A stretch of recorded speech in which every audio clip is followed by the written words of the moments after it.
Very important.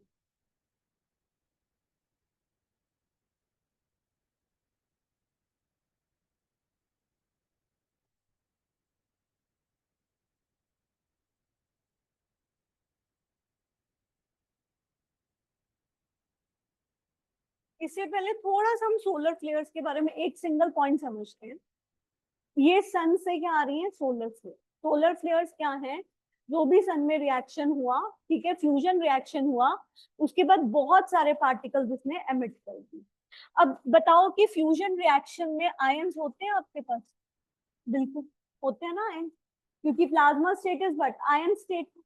तो ये बहुत सारे जब पार्टिकल्स एमिट होंगे और ये धरती की साइड आएंगे, तो ये पार्टिकल क्या करते हैं? अर्थ के मैग्नेटिक फील्ड को इम्पैक्ट। पहली चीज जो ये करेंगे, अर्थ की मैग्नेटिक फील्ड को तहस नहस कर दे। दूसरी चीज, इनकी स्पीड बहुत ज्यादा होती है। इनकी स्पीड क्या होती है? बहुत ज्यादा होती है। थोड़ा बहुत ज्योग्राफी का आइडिया है आपको? थोड़ा बहुत, ज्यादा नहीं चाहिए मुझे।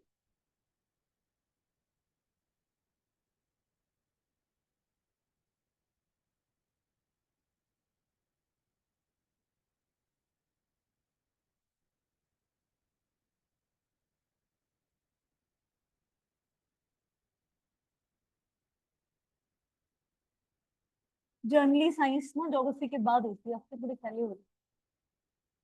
तो यहाँ पे क्या होता है कि जो अर्थ को इन सोलर फ्लेयर से बचाता है, that is when Allen belt.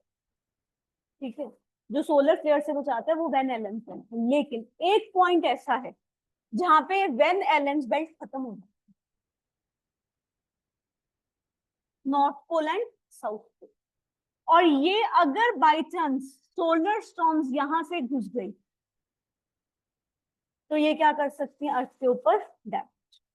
और इसके कारण जो है, ये एक फिनोमेना होता है जो कि नॉर्थ पोल और साउथ पोल पे होता है, जिसको बोलते हैं aurora borealis and aurora australis.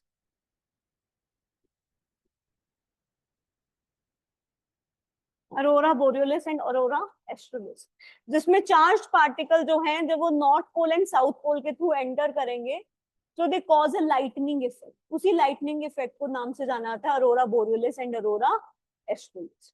अब सोचो, वो तो सिर्फ लाइटनिंग कर रहे हैं।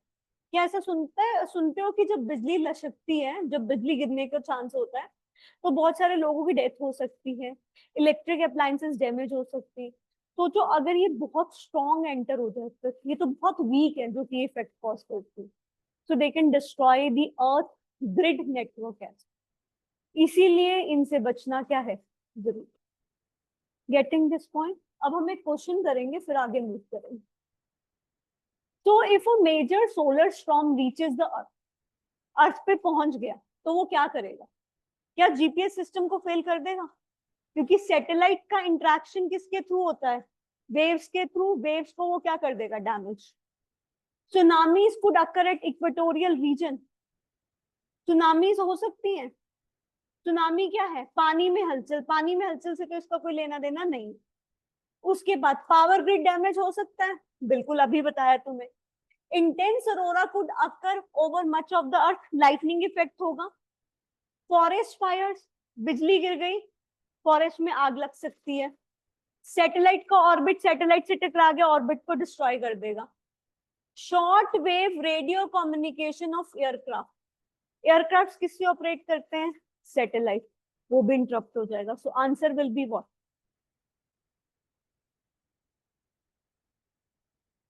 इसमें ऑप्शन गलत है, ये आएगा 1 2 3 4 5 6 एंड 7। ठीक है, क्लियर है यहाँ तक? कोई डाउट तो नहीं है? यहाँ तक समझ में आ गया ना क्या हुआ? Now the next concept is of gravitational wave, जिसको मोबाइल यूज करना है, क्लास में बदतमीजी करनी है, बातें करनी, बाहर जाके करना, at least for half an hour, for disturbance नहीं चाहिए, क्योंकि ये बहुत इंपॉर्टेंट कंसेप्ट है एंड यू कैन एक्सपेक्ट कुछ। किसी के पास व्हाइट शीट है? प्लेन व्हाइट शीट है? नहीं तो मैं उनसे मंगवा लेती हूँ। So what are gravitational waves? ठीक है, ग्रेविटेशनल वेव्स, शीट वगैरह कुछ नहीं देखने की जरूरत, अभी सिर्फ आप समझ लो। अब ग्रेविटेशनल वेव्स क्या, इनके बारे में बहुत साल पहले बात करी थी एल्बर्ट आइंस्टाइन। आपने अगर एल्बर्ट आइंस्टाइन की बायोग्राफी सुनी हो तो एल्बर्ट आइंस्टाइन को बोला जाता है white sheet didn't. Albert Einstein को बोला जाता है कि वो एक थ्योरी पे काम कर रहे जिसके बाद उनका दिमाग खराब हो गया, और वो यही थ्योरी, थ्योरी ऑफ रिलेटिविटी। और थ्योरी ऑफ रिलेटिविटी का पूरा कंसेप्ट किस पे बेस्ड है? Gravitational wave. इन्होंने सबसे पहली बार जो है बात करी थी ब्लैक होल। ठीक है, इन्होंने सबसे पहली बात की थी किसकी? Black hole.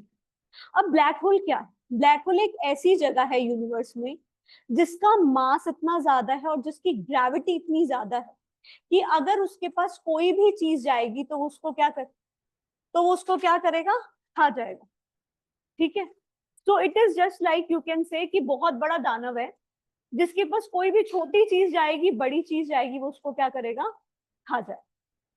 So now the question comes, किसी ने उनसे पूछा कि सर हम आपकी बात से सहमत है, हम इसको स्टोरी फॉर्म में करेंगे ताकि आपको ज्यादा अच्छे से समझे।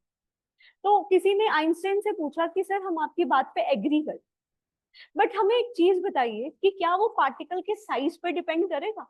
इन्होंने बोला बिल्कुल करेगा। फिर इनसे पूछा अच्छा ये बताओ हम सब किसका पार्ट है? मिल्की वे गैलेक्सी का पार्ट है, तो क्या ये मिल्की वे गैलेक्सी को भी खा सकता है? उन्होंने बोला बिल्कुल खा सकता है। सो अब यहाँ पे फिर किसी ने पूछा, एक समझदार इंसान ने, कि सर हमें ब्लैक होल का तो मतलब समझ में आया कि इसकी ग्रेविटी इतनी ज्यादा है कि अगर इसके पास कोई भी चीज आएगी तो उसको ये क्या करेगा? खा जाएगा, मतलब खींच लेगा एंड उसको डिस्ट्रॉय कर देगा। बट अब हमें पता कैसे लगे ब्लैक होल है कहाँ पे? क्योंकि हमें ये भी तो पता लगना जरूरी है ना, है कहाँ पे। अब सोचो कि आपको यही नहीं पता खड्डा कहाँ पे और आप चलते जा रहे हो, तो क्या होगा? पता लगे सड़क में आगे खड्डा है तो आप क्या होगा? गिर जाओगे वहां पे। Same thing a person asked कि सर अब पता कैसे लगेगा कि खड्डा है, पता कैसे लगेगा ब्लैक होल है? तो इन्होंने बोला कि ब्लैक होल को सिर्फ स्टडी करने का एक ही तरीका है, दैट इज ग्रेविटेशनल वेव। ठीक है, दैट इज ग्रेविटेशनल वेव। इतना क्लियर है? तो इनसे पूछा किसी ने कि सर उसको कैसे स्टडी करें? इन्होंने बोला दैट आई डोंट, कि हम ग्रेविटेशनल वेव्स को कैसे स्टडी करें, हमें उन्होंने बोला नहीं पता। तो लेटर ऑन साइंटिस्ट ने आइंस्टाइन की बात को ही सच माना और उसकी थ्योरी ऑफ रिलेटिविटी के ऊपर काम किया, and they started finding out the way कि किस तरह से हम इस ग्रेविटेशनल वेव को स्टडी करें। और इसीलिए उन्होंने 2 ऑब्जर्वेटरीज बनाई हैं जिसका नाम है क्या? LIGO, laser interferometry gravitational wave observatory, and second is LISA, laser interferometry space antenna. दोनों कंसेप्ट बिल्कुल अलग हैं, लेकिन इनको समझने के लिए हमें इनके बीच की कॉमन स्टोरी को समझना पड़ेगा। सो वो कॉमन स्टोरी है, इन्होंने बोला कि अगर आपको ब्लैक होल को समझना है तो understand it in the form of gravitational waves, और ग्रेविटेशनल वेव्स को समझने के लिए इसको मान लो कि ये क्या है? एक space time fabric. Black hole को स्टडी करने का तरीका क्या है? Gravitational waves. ग्रेविटेशनल वेव्स को स्टडी करने का तरीका है कि it is a space time fabric. अब स्पेस टाइम फैब्रिक क्या है? हमारे सारे प्लैनेट्स क्या स्पेस का पार्ट हैं? क्या हम लोग स्पेस का पार्ट हैं? यस, बिकॉज हम भी तो एक प्लैनेट में रह रहे हैं, so we are also the part of a space. अब मैं आपको ये बोलूं कि आप लोग क्या बनाते हो? साड़ी बनाते हो, लेट अस अज्यूम, एंड मैं आपको बोलूं कि आपको एक, मैंने 4 कलर की थ्रेड्स दे दी और मैंने आपको बोला उसकी साड़ी बना। आपने जो है वो जो होता है ना प्रॉपर हैंडीक्राफ्ट्स होते हैं, आप वो हो। सो आपने क्या किया? उसकी साड़ी बना। अब मुझे ये बताओ, लेटर ऑन मैं आपको ये बोलूं कि इन चारों थ्रेड्स को अलग कर दो, इज इट इजी? आपने एक बार कपड़ा वीव कर दिया, उसके बाद क्या वो इजी है? Answer is no. Same is a case of space time fabric होगा कि स्पेस और टाइम दोनों आपस में लिंक, इनको अलग नहीं किया। ठीक है, स्पेस है तो टाइम है, टाइम है तो क्या है? स्पेस। इसके पीछे ना बहुत विवाद हुआ। विवाद क्या हुआ? कि जो लोग भगवान को मानते, विवाद हुआ दो लोगों के बीच में, एक थे एवोल्यूशनलिस्ट, दूसरे थे क्रिएशनलिस्ट। एवोल्यूशनलिस्ट कौन से होंगे?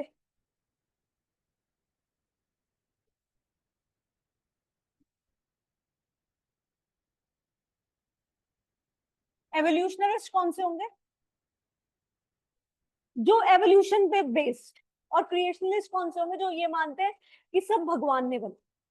अब जैसे ही ये स्टेटमेंट आया कि स्पेस और टाइम को अलग नहीं कर सकते, स्पेस है तो टाइम है, टाइम है तो स्पेस, तो लोगों ने यहाँ पे जो क्रिएशनलिस्ट थे, जो भगवान में बिलीव करते, उन्होंने यहाँ पे हल्ला मचाना शुरू किया।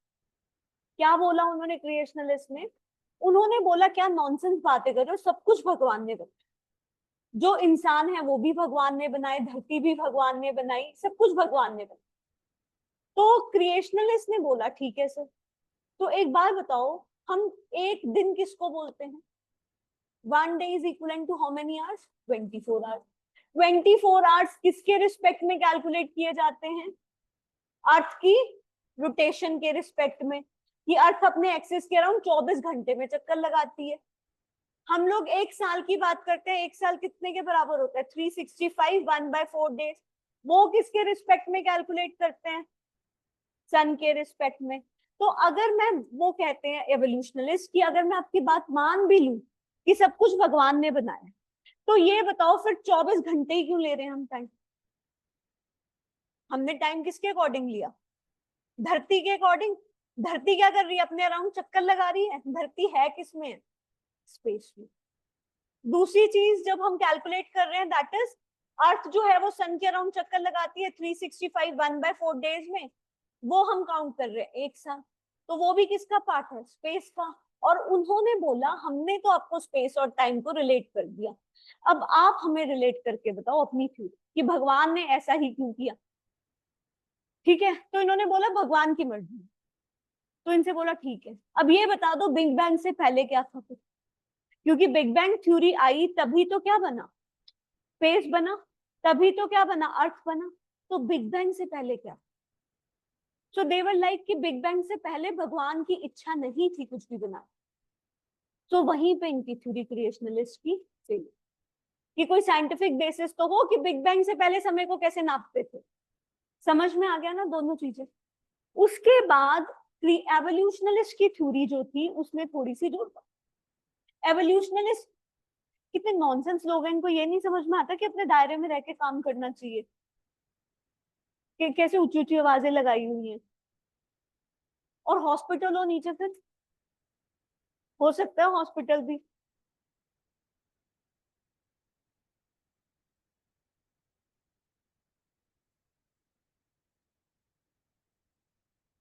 इन्होंने बोला कि जो मैटर है वो कॉन्टिन्यूसली इवॉल्व, ठीक है, आज मैटर छोटा है, कल को बड़ा होगा, फिर और बड़ा।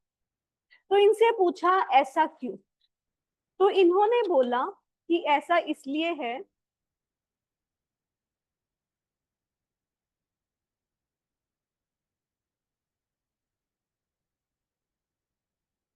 ये आवाज कम हो सकती है इनकी, कैसे पागलों की तरह 12 बजे इतनी जोर जोर से बाजे बजा दिए इन्होंने। ये मान लो आपका यूनिवर्स था, ठीक है, बिग बैंग हुआ, ये यूनिवर्स आपका क्या होना शुरू हो गया? खुलना शुरू हो गया। ठीक है, इट स्टार्ट्स ओपन। अभी भी ये पूरी तरह से कुछ ज्यादा ही जोर से बना है, मान लो इतना खुला है, अभी भी ये पूरा ओपन नहीं है। तो it will continuously evolve. Continuously evolve होगा तो क्या कॉन्टिन्यूसली इसका साइज इंक्रीज होगा? यस और नो? यही तो हो रहा है, मिल्की वे गैलेक्सीज कॉन्टिन्यूसली एक्सपैंड। यही बोलते हैं कि मिल्की वे गैलेक्सी कॉन्टिन्यूसली एक्सपैंड कर। क्यों? अब यहाँ पे इनसे पूछा गया तुमने लॉजिक दिया, किसका क्या सेंस बना?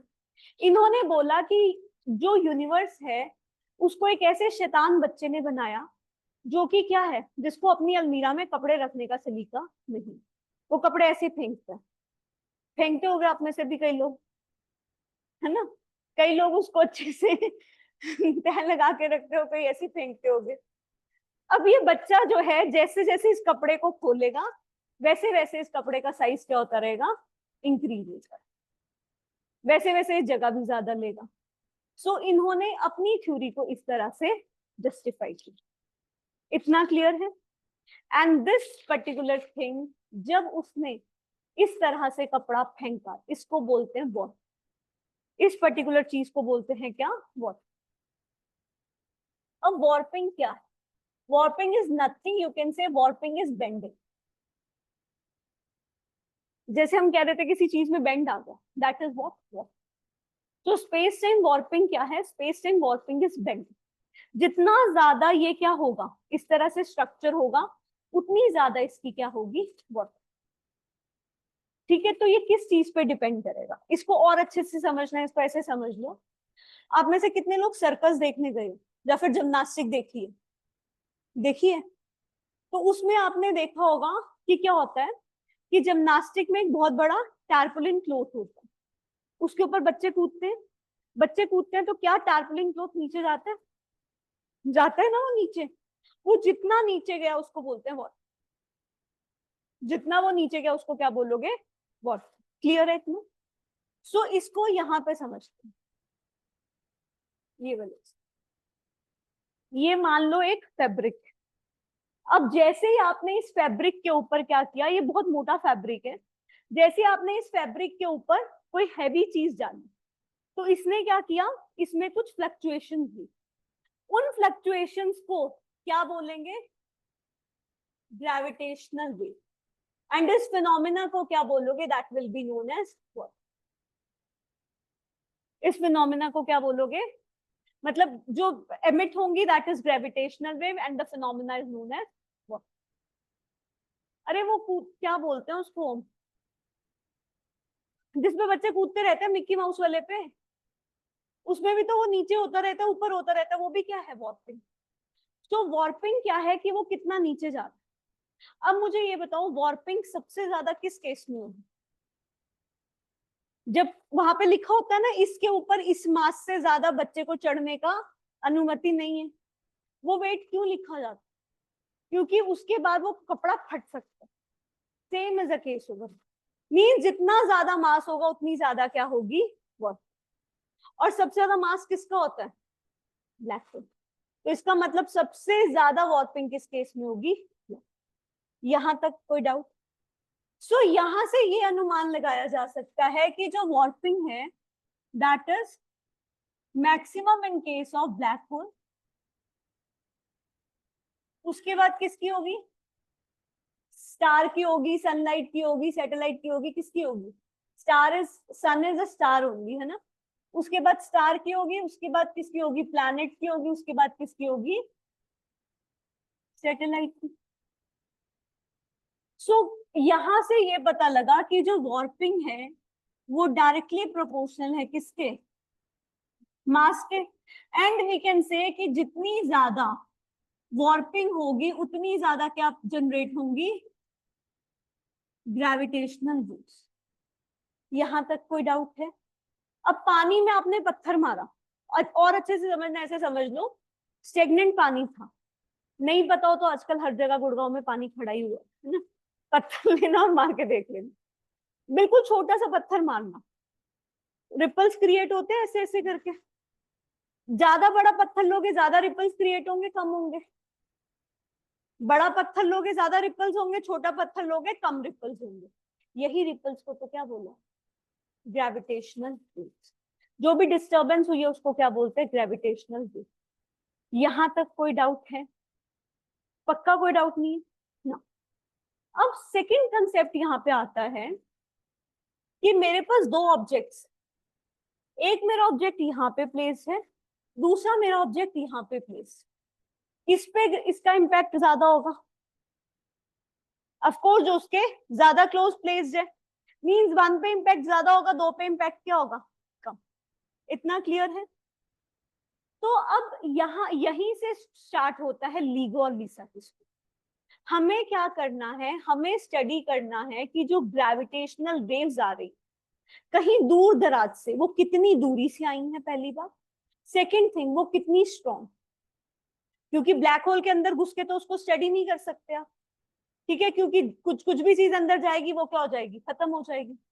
तो इसीलिए उन्होंने बोला ये देखो कि जो ग्रेविटेशनल वेव्स आ रही हैं वो कहाँ से आ रही हैं, कितनी दूरी से आ रही हैं और कितनी स्ट्रॉन्ग, कितनी दूरी से आ रही है, कितनी स्ट्रॉन्ग है, उससे पता लगेगा हमें कि क्या फ्यूचर में वो अर्थ को भी खा सकता है या नहीं। क्योंकि जितनी पास से आएंगी उतनी ज्यादा उसकी स्ट्रेंथ क्या होगी, ज्यादा, और जितनी दूरी से आएंगी उसकी स्ट्रेंथ क्या होगी। क्लियर? यहां तक कोई डाउट है किसी का? पक्का क्लियर है ना? सो इसके लिए सबसे पहला जो एक्सपेरिमेंट आया उसका नाम था लीगो। पता नहीं कितनी बार सवाल आ चुका है इसके ऊपर और फ्यूचर में भी आएगा। लीगो की फुल फॉर्म है लेजर। लेजर क्यों? क्योंकि हम लोग जो बीम यूज कर रहे हैं यहाँ पे स्टडी करने के लिए, that beam is a laser beam. Interferometer, यहाँ पे लेजर बीम है तो क्या वो वेव जनरेट करेगी? यस। तो उस लेजर बीम की हम इंटरफेरेंस चेक करेंगे। कुछ याद है? Constructive interference, destructive interference. उस इंटरफेरेंस को स्टडी किया जाता है to find out the strength of the gravitational waves. अब कैसे होता है वो हम देखते हैं, यहां तक तो कोई डाउट नहीं है। सो आइंस्टाइन ने इसके बारे में 100 साल पहले प्रिडिक्ट कर दिया था कि gravitational waves will be the only source to study the black holes. So gravitational waves कब कॉज होंगी? जब कोई स्टार है वो एक्सप्लोड कर जाए, या फिर जहां पे दो ब्लैक होल्स मर्ज कर रहे हैं वहां पे भी क्रिएट हो सकती है, या फिर कोई भी दो लार्ज बॉडीज एक दूसरे के अराउंड ऑर्बिट करेंगी तब भी ग्रेविटेशनल वेव्स जनरेट होंगी। सो 2015 में इसको यूज करके साइंटिस्ट ने पहली बार किसका पता लगाया था? That was gravitational waves. So ये ग्रेविटेशनल वेव्स क्यों आई थी उस समय? तो इनको पता लगा क्योंकि दो ब्लैक होल्स आपस में क्रैश हुए। दो बड़े वाहन आपस में क्रैश हो जाएंगे तो क्या होगा? सीरियस एक्सीडेंट होगा। तो एक बहुत स्ट्रॉन्ग कोलिजन अकर हुआ था, और देखना चेक करना कितने साल पहले हुआ था, 1.3 बिलियन ईयर्स अगो। लेकिन उसका इन्फ्लुएंस धरती पे कब आया? 2015 में। तो इसका मतलब जो 1.3 बिलियन ईयर्स अगो हो चुका है उसका इन्फ्लुएंस 2015 में आ रहा है। कोई रिसेंट वाला होगा तो पता नहीं कब आएगा उसका इन्फ्लुएंस।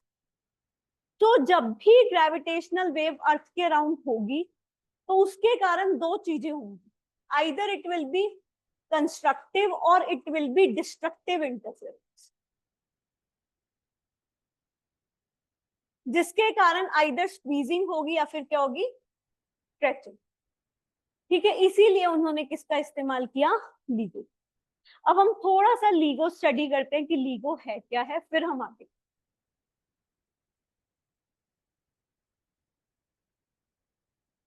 तो लीगो के अंदर इन्होंने यहां से क्या किया? लेजर बीम भेजी। लेजर लाइट तो देखी होगी ना आपने, लेजर लाइट मारते हो गया। इन्होंने यहाँ पे क्या भेजी? Laser light. ठीक है,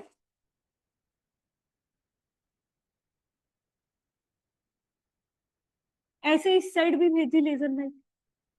अब इसके लिए इन्होंने दो रॉड्स का इस्तेमाल किया। यहाँ पे दो रॉड्स दिख रही है आपको, एक ये रॉड है, एक ये rod. These rods are 4 kilometre long. यहां से लेजर लाइट भेजी and these rods are 4 kilometre long. अब मुझे एक बात बताओ, क्या ये इमेज बनाएगा मिरर पे? क्या ये इमेज बनाएगा? बिल्कुल बनाएगा मिरर पे, क्योंकि आपने क्या भेजी है? लेजर। अब सोचो यहां से कुछ, यहाँ पे वैसे आपको दिख नहीं रहा होगा बट यहाँ पे इस तरह की ग्रेविटेशनल वेव्स आ रही। लेजर भी क्या है? वेव। ये भी क्या है? वेव। याद करो, क्या दो वेव्स जो हैं वो आपस में इंटरफेरेंस करती हैं? हमने कंसेप्ट किया था, याद हो तो। एम्पलीट्यूड इंक्रीज होता है, एम्पलीट्यूड डिक्रीज होता है। यहां से एक वेव आ रही है, एक यहां से आ रही है। एज अ रिजल्ट ये दोनों क्या करेंगी? इंटरफेरेंस। अब जैसे ये इंटरफेरेंस करेंगी, विच कैन बी कंस्ट्रक्टिव और which can be destructive. Constructive होगा तो इंक्रीज हो जाएगी लेंथ, डिस्ट्रक्टिव होगा तो लेंथ डिक्रीज हो जाएगी। तो यहाँ पे इन्होंने यही इंपैक्ट को स्टडी किया। कि क्या 4 किलोमीटर का जो लेंथ है उसके ऊपर उस इंटरफेरेंस का कोई असर हो रहा है, although it will be very little influence, but अगर अकर हो रहा है इन्फ्लुएंस तो कितना हो, ठीक है। इसको स्टडी किया गया with the help of this detector. Clear enough? Laser beam यहां से करी, ठीक है, उधर से ग्रेविटेशनल वेव्स आ रही हैं, दोनों में इंटरफेरेंस हो गया विच कैन बी कंस्ट्रक्टिव और डिस्ट्रक्टिव। कंस्ट्रक्टिव होगा एम्पलीट्यूड इंक्रीज हो जाएगा, डिस्ट्रक्टिव होगा तो एम्पलीट्यूड डिक्रीज होगा। इंक्रीज होगा मीन्स वो स्ट्रेच हो गया, और डिक्रीज होगा तो मीन्स स्क्वीज होगा। उसी स्क्वीजिंग एंड स्ट्रेचिंग को डिटेक्ट किया गया with the help of detector. Impact किसके ऊपर आएगा? इस 4 पे। Clear enough? So each LIGO observatory has 2 arms जो कि 4 किलोमीटर लंबी। अब इन्होंने क्या किया, ग्रेविटेशनल वेव जा रही थी वहां से, जिसके कारण लेंथ जो थी आर्म्स की उसमें बिल्कुल माइन्यूट सा चेंज आया। अब ये ऑब्जर्वेशन के लिए उन्होंने लेजर, मिरर और डिटेक्टर्स का इस्तेमाल किया ताकि पता लगाया जा सके क्या चेंज।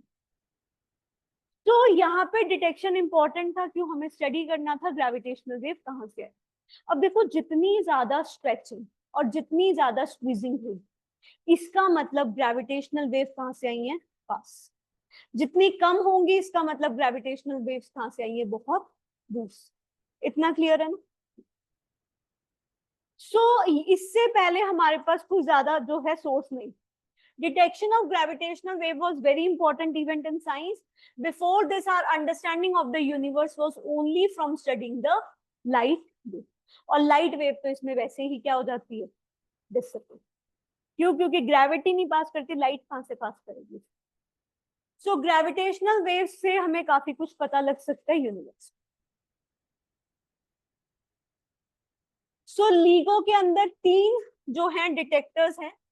अब ये मतलब LIGO के 3 वेरिएंट्स, 3 वेरिएंट मींस 3 जगह LIGO को प्लेस किया गया। कहाँ कहाँ पे है?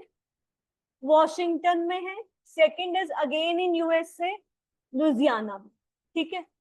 अब इसको अपग्रेड किया गया है इनटू द एडवांस लूप, और इसके अंदर इन्होंने बोला है कि एक यूएसए से हम लोग इंडिया शिफ्ट करेंगे। और कौन से प्रोजेक्ट के अंदर? LIGO India project. क्योंकि क्या लिखा हुआ है कहीं पे कि यूएसए में आएंगे ग्रेविटेशनल वेव? कहीं भी आ सकती है ना वो, इसीलिए एक को कहाँ शिफ्ट किया जाएगा?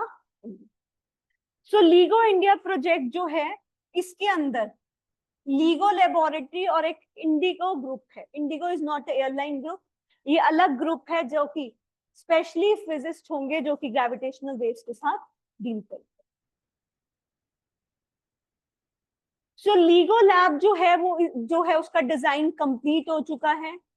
इंडिया में लोकेशन फाइनलाइज हो चुकी है कि महाराष्ट्र में इसको लगाएंगे। Now the things come is, so this will provide, India वाले जो है प्रॉपर जगह एंड ऑल देंगे यूएस वालों को कि यहाँ पे लगा दो, लेकिन बनाएगा कौन observatory?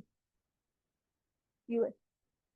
So it will be operated jointly by IndIGO and LIGO। इसके अलावा ये धरती पे, ये ऑब्जर्वेटरी कहाँ पे है? धरती पे। स्पेस में भी कुछ चल रहा है, और स्पेस वाला जो ग्रुप है वो आता है वर्गो के अंदर। अभी हम नेक्स्ट जो करना है वो लीजा ही करना है, क्योंकि जरूरी थोड़ी है कि सिर्फ धरती पे ही आए, अंडरग्राउंड भी आ सकती हैं वेव, ग्रेविटेशनल वेव आसमान में भी आ सकती हैं। इसीलिए अंडरग्राउंड वाला जापान में है, और एक आपका है स्पेस में जो कि इटली के पास प्लेस। तो LIGO जो है, इसके कारण यूरोपियन स्पेस एजेंसी ने कौन सा मिशन लॉन्च किया था? लीसा। ठीक है, इसी के कॉन्टेक्स्ट में यूरोपियन स्पेस एजेंसी ने लॉन्च किया कौन सा मिशन? लीसा। जहां पे वर्ड से ही पता लग रहा है स्पेस, स्पेस का मतलब कहाँ पे लगाए जाएंगे अब एंटीना? स्पेस के।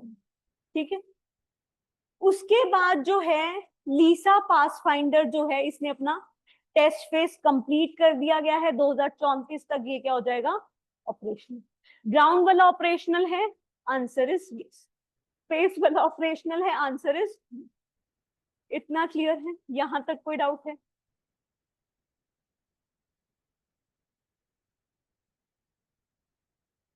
लीजा का कंसेप्ट थोड़ा सा अलग है।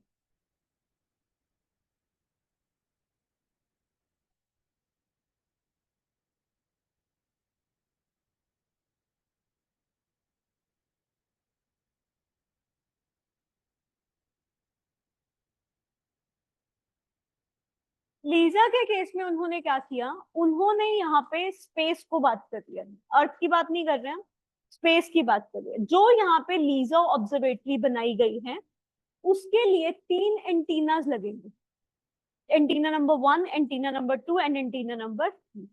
Now these 3 antennas will be placed in an equilateral triangle, approximately 2.5 million kilometre की दूरी पे एक दूसरे से रखे जाए। तो हर डायमेंशन कितनी होगी, 2.5 किलोमीटर। अर्थ सन के राउंड चक्कर काटती है, जैसे अर्थ सन के राउंड चक्कर काटेगी ये भी अर्थ के राउंड चक्कर काट। बट द कंडीशन इज कि यहाँ पे ये इक्विलेटरल ट्रायंगल को मेंटेन। अब यहाँ पे लीसा काम कैसे करे, अब सोचो कहीं से ग्रेविटेशनल वेव्स आए, है ना, ग्रेविटेशनल वेव्स ट्रेवल करती करती आ गई कहाँ पे, स्पेस। अब ये मत सोचना कि एंटीने हैं तो सिर्फ एंटीने वो घरों में जो लगे होते हैं वो, इसमें प्रॉपर डिटेक्टर्स वगैरह हैं। अब जैसे ही मान लो कि कोई ग्रेविटेशनल वेव स्पेस में ट्रेवल करेगी, क्या ये इक्विलेटरल ट्रायंगल डिस्टॉर्ट होगा, आंसर इज यस। जैसे इक्विलेटरल ट्रायंगल डिस्टॉर्ट होगा वहां से क्या पता लग जाएगा कि ग्रेविटेशनल वेव्स आ चुकी। अब वो ग्रेविटेशनल वेव्स जितना ज्यादा डिस्टॉर्शन करेंगी उस डिस्टेंस से पता लगाया जा सकता है दूर से आई है या पास। क्लियर है इतना? अब इसको थोड़ा सा और स्टडी करते हैं फिर इस पे दोबारा है। तो इट इज अ प्रपोज, जिसको कब तक पूरा हो जाएगा, जिसकी 2034। अगेन ये भी क्या करेगा, ये डिटेक्ट करेगा किसको, ग्रेविटेशनल वेव्स को, किसके अंदर, स्पेस के अंदर। ग्राउंड पे कौन डिटेक्ट करेगा, लीटो। तो इसके अंदर 3 स्पेसक्राफ्ट्स हैं जिनको इक्विलेटरल ट्रायंगल में रखा गया है। कितने किलोमीटर दूर है एक दूसरे से, 2.5 किलोमीटर अवे। अर्थ के पीछे पीछे घूमते हैं। कौन से ऑर्बिट में, हीलियोसेंट्रिक। हीलियोसेंट्रिक का मतलब क्या है, sun is at centre and the other things are revolving around. तो लीजा जो है वो ग्रेविटेशनल वेव्स को ऑब्जर्व करेगा by measuring the differential changes in the length of its arm. जैसे मैंने बताया थोड़ा बहुत भी डिस्टॉर्शन हो गया इक्विलेटरल ट्रायंगल में, विच इंडिकेट्स ग्रेविटेशनल वेव, जिसको आप लेजर फेरोमेट्री से डिटेक्ट कर सकते हो। सेम वे जैसे उसमें किया था वैसे इसमें होता है। सो यहाँ पे हर किसी लीजा स्पेसक्राफ्ट के अंदर 2 टेलीस्कोप्स हैं। टेलीस्कोप क्यों है, स्पेस की बात होगी इसमें। 2 इसके अंदर लेजर्स होंगे और 2 इसके अंदर मासेस। ठीक है, सो आप इसके अंदर क्या पार्टिकल्स हैं वो आई थिंक आप खुद रीड कर सकते हो। तो इससे क्या होगा कि we will be able to study the gravitational waves.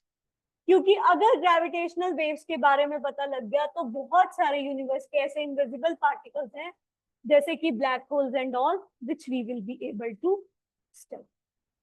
ठीक है, पहले जो लीसा था वो ज्वाइंट एफर्ट था NASA and European Space Agency का। बट 2011 में नासा ने बोला हम इसमें कुछ नहीं कर सकते हैं, अब आप ही इसको टेक ओवर करो। तो as a result now who is handling it individually, that is European Space Agency, and it will be placed above Italy के ऊपर। यहां तक कोई डाउट है किसी का? तो एक बार शीट पे आ जाओ और फिर हम कुछ पॉइंट्स एक्स्ट्रा लिखेंगे। शीट में आप देखो ये सारी चीजें जो मैंने आपको बोली वो दे रखी है, दिख रही है आपको सारी। अब यहाँ पे बहुत सारी जगह है, ऊपर भी है नीचे भी है शीट में, तो इसमें लिखो आप बहुत सारी चीजें, राइट डाउन अबाउट इट। तुम्हें अभी तक नहीं शीट मिली है, क्या कर रहे हैं?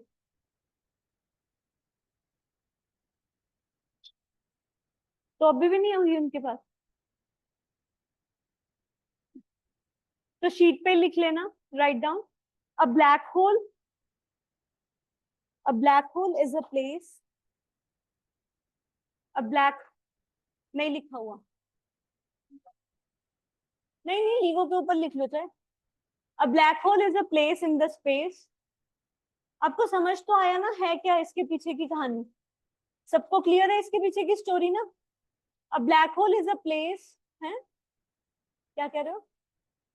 कंफ्यूजिंग सी तो है, लेकिन इसको एक बार रिवाइज जरूर कर लेना घर जाके। इसीलिए मैंने स्टोरी बना के बताया तुम्हें, ताकि तुम्हें याद रहे। क्या कह रहे हैं, मिल गई है? बताओ, देखे नहीं गए? A black hole is a place in the space where gravity pull is so high, that even the light cannot escape. Where the एक काम कर, वो मेरे को दे दे। Where the gravity pull is so high that even the black hole cannot escape. Even the light cannot escape. मैं दोबारा repeat कर देती हूँ.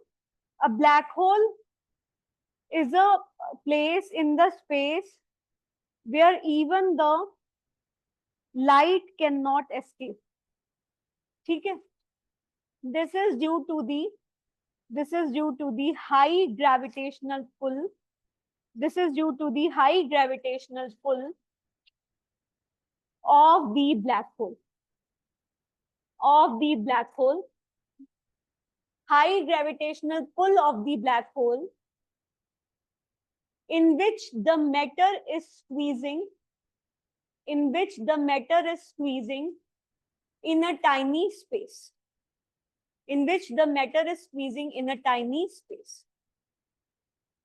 Full stop. This happens when the star is dying. As the light cannot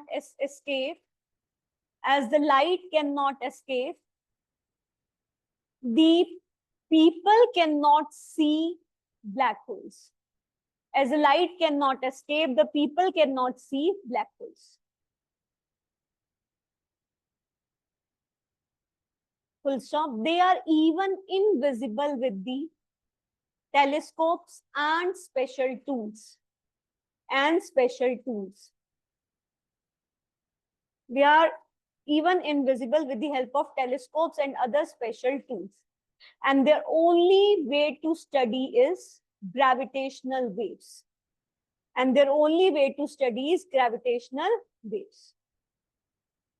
Which were given by Albert Einstein.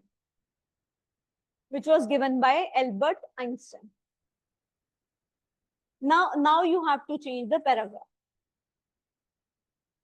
अब Lisa visa में हमें कुछ लिखना तो है नहीं, तो लीजा के नीचे जगह है, वहां पे लिख सकते हो आप।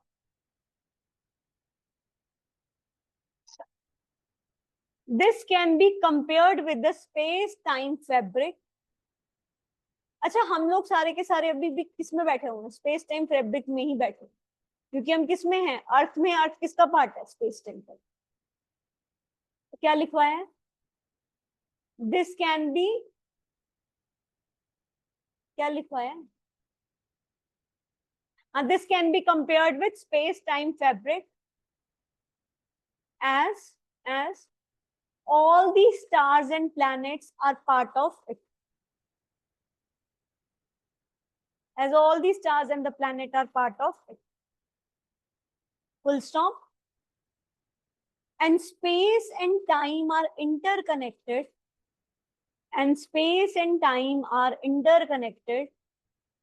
With each other.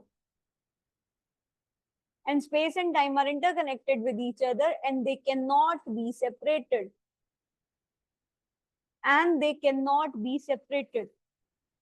For example, we count the time with respect to Earth, in bracket Big Bang Theory.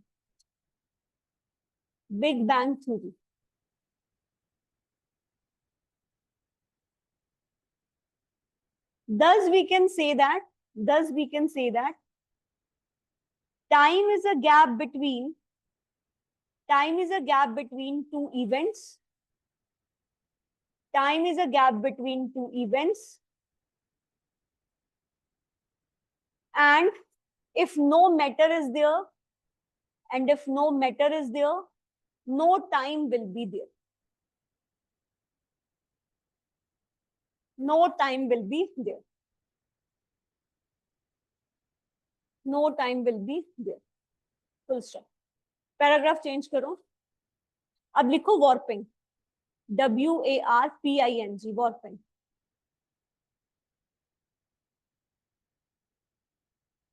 Warping is the effect. Warping is the effect.